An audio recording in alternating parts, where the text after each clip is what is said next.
పోలీసుల యొక్క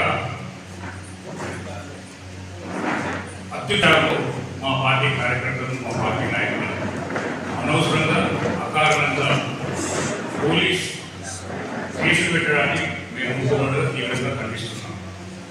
ప్రధానంగా ఇటీవల కాలంలో మరీ ముఖ్యంగా సంవత్సరాలు చెమటోటి కష్టపడి రాదు అని అనుకున్నటువంటి తెలంగాణను తీసుకొచ్చిన తెలంగాణ గాంధీ కేసీఆర్ పై ఈ ప్రాంత స్థానిక ఎమ్మెల్యే అనుచిత వ్యాఖ్యలు చేయడం మేమందరం కూడా తీవ్రంగా ఖండిస్తూ దాని మీద వారికి ఒక వినతి పత్రం కూడా ఇవ్వడం జరిగింది.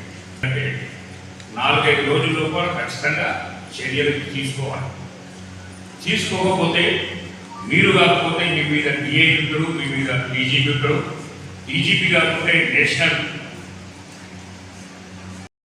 ఇతని కొట్టుతూ ఒక ఫోన్ కాల్ ఆ టైంలో ఇతని దెబ్బలు చప్పుళ్ళు వినండి అని చెప్పి కూడా ఇట్లా జరిగిందని చెప్పి అయితే వాళ్ళకు ఇప్పుడు ఎస్పీ గారికి చెప్పినాం. ఆ టైంలో ఆ సిఐ గారు లేదా అక్కడ ఉన్న కానిస్టేబుల్ కాల్ రిజిస్టర్లు చెక్ చేయాలి, ఎవరికి ఫోన్ చేసిరు, ఎవరి ప్రోద్బలంతో కొట్టిరు అనే విషయం కూడా దీని మీద తగు చర్య తీసుకోవాలని చెప్తున్నాం.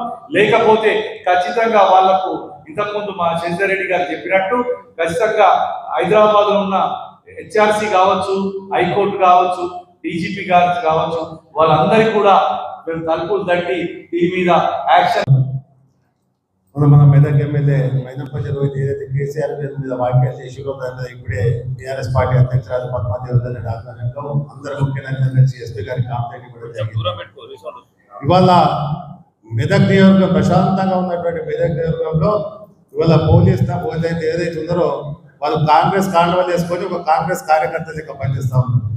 ఇవాళ బీఆర్ఎస్ కార్యకర్తలు ఏదో పోస్టులు పెడితే అరెస్ట్ చేసి రాత్రి ఇళ్ళకి తీసుకుపోయి ఫోన్లు స్విచ్ చేసి ఇష్టార్థంగా కొట్టి మళ్ళీ మేము కొట్టలేదని బుక్ అవుతారని చెప్పి జరుగుతూ ఉంది. ఇవాళ వాళ్ళు కొట్టినట్టు హాస్పిటల్లో ట్రీట్మెంట్ జరిగినట్టు ఇవాళ మా దగ్గర ఎవిడెన్స్ కూడా ఉన్నాయి. ఇప్పుడే ఎస్పీ గారికి చెప్పారు. ఇవాళ విచిత్రమైన పరిస్థితి ఏంటంటే పోలీసు వాళ్ళు కొట్టిన కూడా ఎస్పీ గారికి ఇన్ఫర్మేషన్ లేదు. ఇప్పుడు మేము చెప్పాను లేదు కాబట్టి మేము ఎస్పీ గారికి ఇప్పుడే చెప్పినాం. ఇవాళ హైకోర్టు హెచ్ఆర్సీ కాదు, వాళ్ళు 10 మంది కార్యకర్తలు ఉంటే మా ఊళ్ళు గ్రామాలలో 100 మంది కార్యకర్తలు ఉన్నారు. ఇవాళ